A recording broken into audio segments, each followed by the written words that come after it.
Welcome back. If you're Jewish, happy Hanukkah. If you're not, happy holidays. It is a season. So we continue with Nitai Ho'arbeli. And he says, stay away from bad neighbors, stay away from bad people, and don't despair from retribution. Meaning that even though sometimes things are a long time coming, people will get what's coming to them. And this is a foundation of life, because if you don't have faith, not only in God and things like that, but if you don't have faith that what's fair is fair and it'll all work out in the end, one way or the other, it's very hard to give up and to lose faith, lose hope.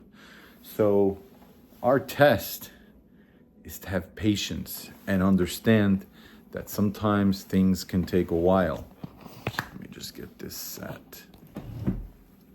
So this is a pretty fairly simple, standard rule of life that he shared with us. But again, we certainly should apply it to our own lives. And I mean, sometimes it's not easy. We don't choose our circumstance.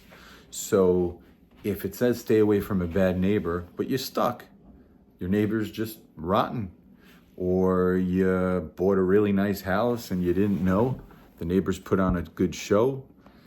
I mean, there are things you can do. You can try to put up fences, as we've discussed in other episodes. There are things you can do where even though you're physically present, but mentally, try to spend more time doing things to counter it. Good actions. If the idea is to stay away from a bad neighbor because you don't want to be affected, all the more reason to focus on doing good actions to improve yourself.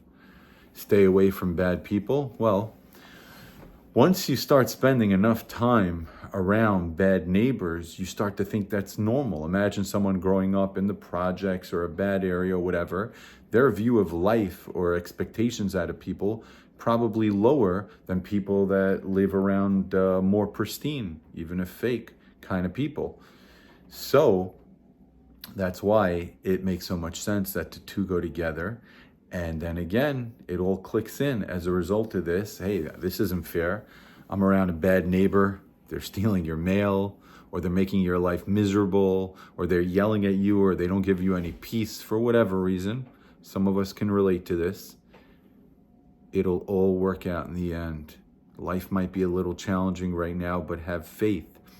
And not only does it mean that your problems will go away, but if fair is fair, if you're going through stuff and God is awesome, not only will he balance it out so good things will happen, but things that overbalance will happen. If you had, let's say, lousy on a 7 out of 10, he's going to pay you back on a 25 out of 10. You're in good hands. I hope you guys have a great one. Thanks for checking in. Hope you're all doing well. And please comment. I would love your thoughts. Thanks.